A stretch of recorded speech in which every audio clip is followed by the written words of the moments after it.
বাইরে কিভাবে কন্টেন্ট বানাইতে হবে তা আপনাদের মোজাহের ভাই থেকে শেখা উচিত।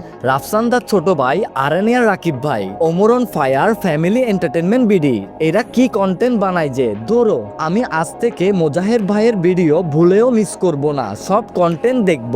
ইউটিউবে এখন সাবস্ক্রাইবার পাওয়া খুব সহজ, শুধু টাকা থাকলেই হবে, যেটা আমার কাছে নাই। যাক বাদ দেন আমার কথা। মোজাহের ভাই যে কিনা অনেক ভালো মানুষ, সে অনেক অসহায় মানুষদের সাহায্য করে, যা আপনি আমি সবাই জানি। মোজাহের ভাইয়ের এইসব ভিডিওর ভিউজ ফেসবুকে 5 মিলিয়ন 10 মিলিয়ন এমনকি 15-20 মিলিয়ন ভিউজ হয়। তবে দুর্ভাগ্যবশত মোজাহের ভাইয়ের সেম ভিডিওতে ইউটিউবে অনেক কম ভিউজ হয়, তাই মোজাহের ভাইয়ের ফলোয়ারও তেমন বাড়ে নাই যেমনটা ফেসবুকে বেড়েছে।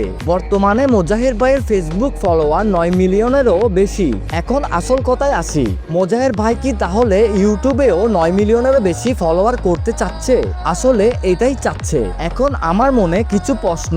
এই বাইকটির মূল্য 6 লক্ষ টাকারও বেশি। আপনি যেহেতু অসহায়দের প্রতিনিয়ত সাহায্য করেন, তাহলে ভাই এই 6 লক্ষ টাকাটাও তো আপনি অসহায়দের সাহায্য করতে পারতেন। এখন রমজান মাস চলছে, সামনে ঈদ, কত মানুষ টাকা পয়সার অভাবে দুইটা খাইতে পারছে না, দুইটা পড়তে পারছে না, তাদের মাঝে এই টাকাটা খরচ করতে পারতেন। আমি এই কথা বলতাম না, বলার কারণ হচ্ছে আপনি তো অসহায় মানুষদের সাহায্য করেন। আপনি তো ভাই ভালো করে জানেন আমাদের দেশের অসহায়দের অবস্থা কতটা খারাপ। এখন আপনি অথবা অনেকেই বলতে পারেন মোজাহের ভাইয়ের দান ঠিকই করছে, আপনার এতটা না মাতলেও চলবে।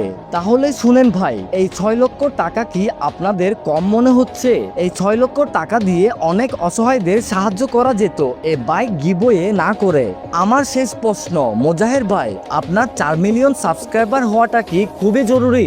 আপনার মতামত সম্ভব হলে কমেন্টে জানিয়ে যাবেন। তো গাইস, আমি যেটা মনে করেছি সেটাই বললাম, আপনাদের কি মনে হয় তা কমেন্টে জানাতে পারেন। তো দেখা হবে নতুন আরেকটা ভিডিও নিয়ে, ততক্ষণ সবাই ভালো থাকবেন, সুস্থ থাকবেন। আল্লাহ হাফেজ।